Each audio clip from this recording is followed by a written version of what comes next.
Pausita para beber tecito y agua antes de comenzar la grabación.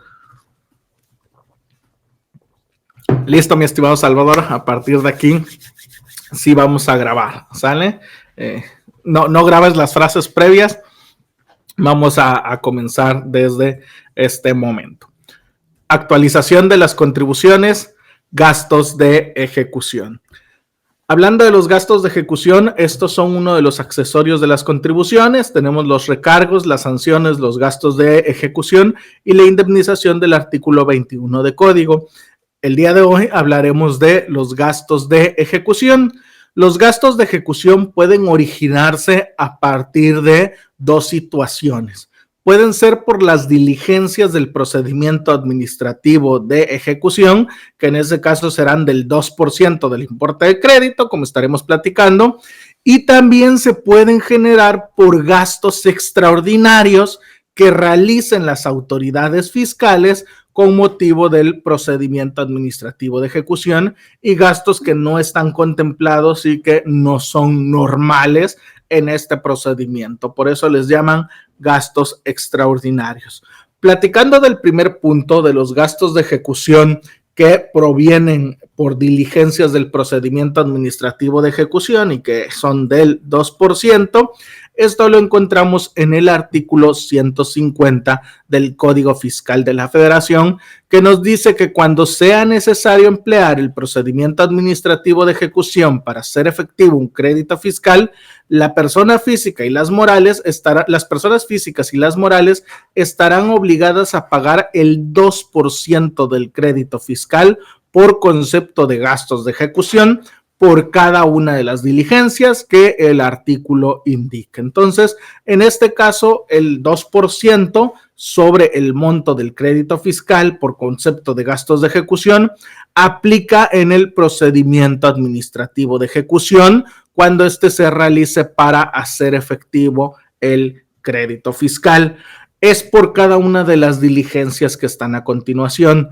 Por la diligencia del requerimiento de pago señalado en el primer párrafo del artículo 151 del Código, recordemos que el procedimiento administrativo de ejecución, al que de cariño le llamamos embargo, inicia con una diligencia, con un mandamiento de ejecución y posteriormente a través de ese mandamiento lo primero que nos formulan es un requerimiento de pago para preguntarnos si ya hemos pagado el crédito fiscal y si no lo hemos pagado, entonces procederá al embargo de los bienes del contribuyente. En ese caso, esa es otra de las diligencias que generan el pago de gastos de ejecución. La diligencia de embargo, esto está en la fracción 2 del artículo 150 del Código Fiscal de la Federación. También se pagan gastos de ejecución por la diligencia de remate, enajenación, fuera de remate o adjudicación que realiza el fisco federal. Recordemos que cuando estamos hablando del procedimiento administrativo de ejecución, este procedimiento administrativo de ejecución, es decir, tengo un crédito fiscal, no lo pago ni otorgo una garantía, entonces la autoridad viene y me embarga para cobrarse ese crédito fiscal, para exigir el pago de ese crédito fiscal, puede concluir, inicia con un mandamiento de ejecución posterior, que es la orden donde dicen, este es el crédito, este es el contribuyente que vas a embargar, este es el domicilio, donde mandan a ejecutar, donde mandan a exigir, donde mandan a cobrar ese crédito fiscal. Una vez que ya tenemos el mandamiento de ejecución, se lleva a cabo la diligencia de requerimiento de pago y si no se realiza el pago o no se acredita el pago del crédito fiscal, entonces se procede al embargo de los bienes. Una vez que los bienes se embargan, se lleva a cabo un avalúo para determinar el valor de los bienes, se nos da a conocer el avalúo y ya que se hizo el avalúo de los bienes y demás, se emite una convocatoria de remate para que los bienes se rematen, se subasten, comparezcan postores, alguien adquiere el bien y pague por ese determinado bien y así la autoridad se haga de dinero, porque a la autoridad no le interesa tener los bienes, a la autoridad le interesa el dinero. Entonces el embargo de bienes es para rematarlos, que alguien le pague y la autoridad tenga los recursos.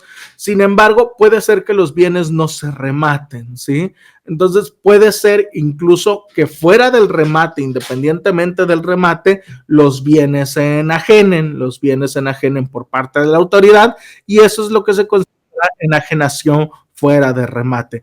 O incluso puede ser que no comparezca nadie al remate o que no se den los supuestos para enajenar el bien en un remate, que tampoco comparezca nadie al margen del remate, o sea, fuera del remate, y en ese caso la autoridad se adjudica el bien, se lo queda, pasa a ser propiedad del Estado ese bien, y esa es la adjudicación. Entonces, el procedimiento administrativo de ejecución, entre otras opciones, puede terminar en el remate, la enajenación fuera de remate o la adjudicación de bienes al fisco federal.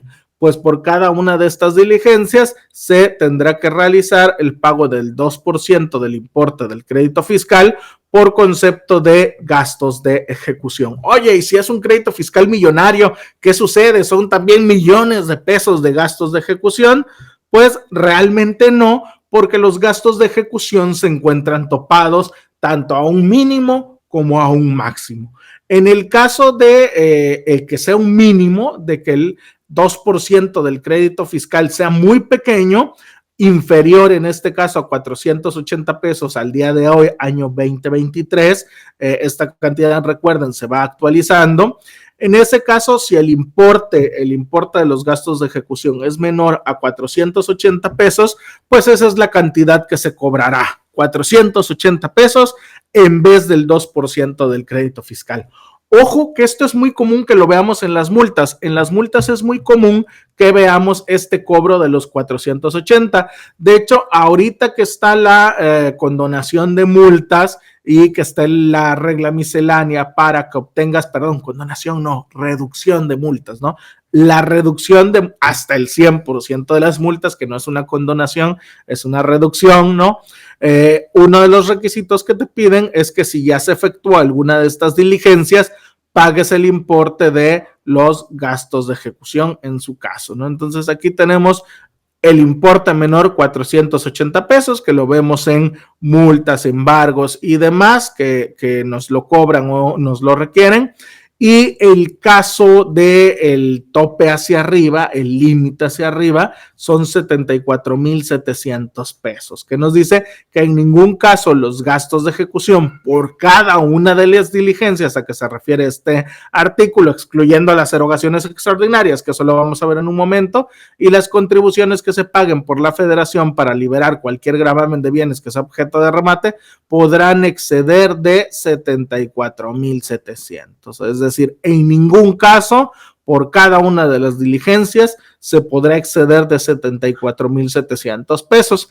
Ese es el importe máximo que se puede cobrar por concepto de gastos de ejecución, y esto lo vemos aplicado cuando es un crédito fiscal muy, muy grande y hacen la diligencia. Vemos que no se van sobre el 2%, sino que se van sobre esta cantidad actualizada 2023, que es de 74,700 pesos. Entonces, los gastos de ejecución son o el 2% del crédito fiscal o 480 pesos si el 2% es menor, o 74,700 pesos si el 2% es mayor a esta cantidad.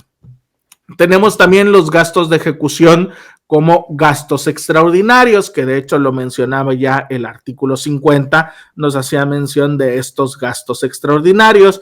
El mismo artículo 150 les decía que asimismo se pagará por conceptos de gastos de ejecución los extraordinarios en que se incurra con motivo del procedimiento administrativo de ejecución, incluyendo los que en su caso deriven de los embargos, bla, bla, bla. Entonces nos quedamos ahorita con esta parte que nos dice que también se pagarán gastos de ejecución por aquellos gastos extraordinarios que se incurra con motivo del procedimiento administrativo de ejecución.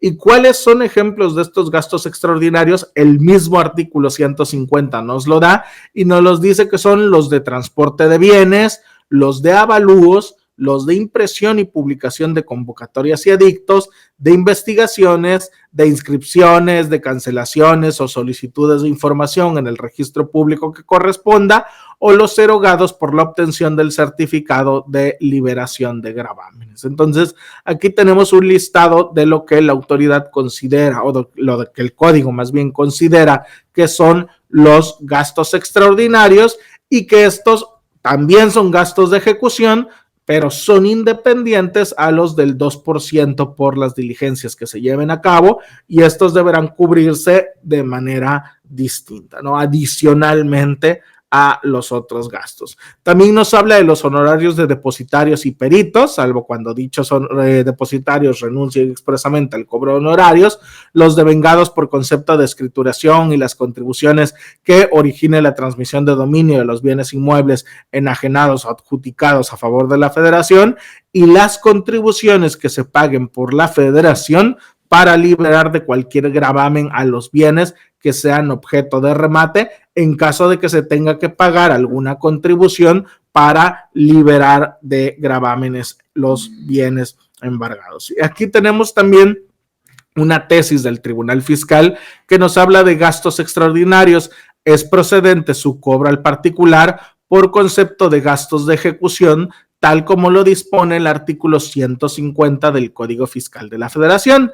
Y nos hace una recapitulación de lo que hemos hablado, que el artículo 150 del Código Fiscal de la Federación claramente establece que cuando sea necesario emplear el procedimiento administrativo de ejecución para hacer efectivo un crédito fiscal, las personas físicas y morales están obligadas a pagar gastos de ejecución por cada diligencia, como es la consistente en el embargo de bienes, entre las que se encuentra el embargo en la vía administrativa previsto en el artículo 141, fracción 5 del Código Fiscal de la Federación. Y que asimismo pagarán, aquí hay un error, debería ser asimismo junto, pagarán por concepto de gastos de ejecución las erogaciones extraordinarias en que incurra la autoridad con motivo del procedimiento administrativo de ejecución. En tal sentido, si la práctica del procedimiento administrativo de ejecución fue iniciada por la autoridad demandada virtud a que la contribuyente o actora no efectuó el pago del crédito fiscal a su cargo, y si con motivo de dicha ejecución se generó un gasto extraordinario, como lo fue el resguardo del vehículo embargado, es claro que este debe ser cubierto por el particular sin que se señale la excepción alguna, ya que no existe base legal para que no se cause ni se exija a la actora, toda vez que la omisión de contribuciones que genera el gasto de ejecución es causa imputable al contribuyente y no por mora de la autoridad. Entonces, aquí esta tesis nos pone un ejemplo de un gasto de ejecución, en este caso el gasto de ejecución que se origina por el resguardo del vehículo embargado, y dice que este gasto de ejecución fue un gasto extraordinario y que corre a cargo del contribuyente, porque es el contribuyente quien no pagó el crédito fiscal, la autoridad le tuvo que embargar y con motivo de ese embargo de un vehículo tuvo que pagar estos gastos de resguardo, y que pues son gastos extraordinarios susceptibles de cobrarse al contribuyente, y que esto no tiene que ver con tema o con culpa de la autoridad. La autoridad solo siguió su procedimiento. Entonces, aquí vemos un ejemplo de los gastos de ejecución por concepto de gastos extraordinarios. El mismo artículo 150 nos dice que los ingresos recaudados por gastos de ejecución se destinarán al establecimiento de un fondo revolvente para gastos de cobranza, programas de fomento con el público en general de cumplimiento de las obligaciones, financiar programas de formación de funcionarios fiscales, excepto que la ley los destine para otros fines. El destino de estos ingresos será independiente del presupuesto que tengan asignado las autoridades. Entonces, al final, este dinero que ingrese por las diligencias de PAE por el cobro de gastos de ejecución es para un fondo revolvente que la autoridad podrá utilizar en los conceptos que mencionamos, y que es independiente del presupuesto que se les designe. Otro punto importante, los accesorios de las contribuciones son accesorios de las contribuciones y como accesorio sigue la suerte de lo principal. ¿Qué es esto? Tenemos la obligación principal, que es la contribución como tal, el crédito fiscal, el adeudo, los impuestos que debieron pagarse. Esa es la suerte principal, la obligación principal, y tenemos los accesorios, ¿sí? Los accesorios que son los que estamos platicando, gastos de ejecución, indemnización del 121, recargos y sanciones. Y estos accesorios, como accesorios que son, van a depender totalmente del crédito fiscal. Por lo tanto, si el crédito fiscal es anulado en un juicio, también son anulados los accesorios y tampoco deben de cubrirse. En ese sentido, si yo anulo el crédito fiscal, pues no tendré que pagar los gastos de ejecución derivados del procedimiento administrativo de ejecución y todo lo que hayan hecho, porque todo eso queda anulado al ser accesorios del crédito principal. Y aquí tenemos un criterio del Tribunal Fiscal que lo nos recuerda, nos dice gastos de ejecución son accesorios del crédito principal. Conforme al último párrafo del artículo 2 del Código Fiscal de la Federación, los gastos de ejecución son accesorios de las contribuciones y aprovechamientos y participan de su misma naturaleza, ¿sí?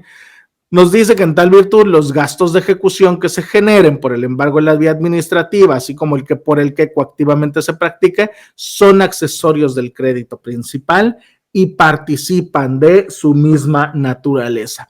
Por lo que al declararse la nulidad de un crédito fiscal garantizado, carece de sustento jurídico el procedimiento administrativo de ejecución y consecuentemente los gastos de ejecución que con motivo de dicho procedimiento se causaron, puesto que estos siguen la misma suerte de lo principal. Entonces, anulo el crédito fiscal, anulo también los gastos de ejecución que en su momento me cobre o pretende cobrarme o me haya cobrado la autoridad fiscal.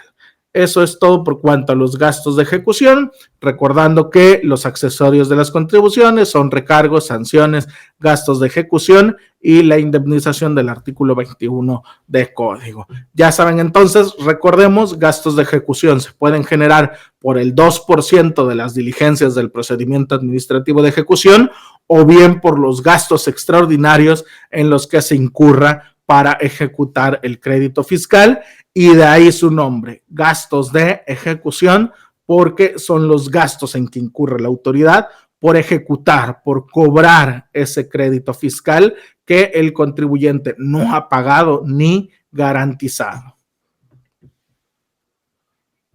Listo. Córtale, mi chavo. Ahí está. Aquí hubo, creo que un error. Primero va el logo de Diablillo y luego el córtale, mi chavo. Pero ahí está, mi estimado Salvador y equipo de Actualizándome. La grabación, dudas, preguntas. Abrimos un espacio ya, una pausita para relajarnos y dudas, preguntas después de esta explicación magistral de su servidor. Espero que esta parte no la suban, Salvador, ¿eh? Recórtele bien para que no haya charla ahí, que ni al caso viene, ¿no? Voy a salir tomando mi tecito en el diplomado. Todo claro. Perfecto, pues si no hay dudas, preguntas, nos arrancamos ahorita a la grabación. Hasta cambio mi personalidad, no estoy grabando y me pongo serio y hablo bonito y ya después empezamos ya con el relajo. Me va a pasar con el otro día con mi colega Ramón Ortega. No sé si le conté, Master. Me invitó a dar a grabar una capsulita que ellos hacen para el colegio, muy breve, de la cancelación y restricción de sellos. Creo que 5 o 10 minutos la capsulita. Pero grabé mi cápsula y ya que terminé de grabar la cápsula, se me acerca mi estimado Ramón y me dice, oye Pablo, se me pasó decirte que tuvieras cuidado con las palabras que utilizaste, ¿no? Que no hayas utilizado términos ahí echándole al SAT y demás, porque pues es a nombre del colegio esta cápsula. Y recuerdo que le dije, no te preocupes, le digo, es más, te defino todo con que no utilicé el término manita de puerco fiscal, ¿no? Que es el apodo que yo le doy a la restricción de sellos. Y cuando le dije eso, ya se empezó a reír y me dice, órale, perfecto. Entonces ya con eso, él entiende que me comporté, ¿no? Con que no dije manita de puerco fiscal a la restricción de sellos, ya con eso entiende que me porté bien y que no hablé nada indebido, ¿no? Así en estas grabaciones, empiezo a grabar y me transformo y evito decir cosas indebidas, Malero. Ok, gracias, Malero, qué bueno que te gustó la explicación. Recuerden, queda grabado y pueden consultarlo cuantas veces quieran. Si les salen dudas o preguntas, ahí están los foros, las pueden formular o en el mismo grupo de WhatsApp y con gusto las contestamos y las rebotamos. Pues si no hay dudas o preguntas, vámonos a la siguiente sección, que es...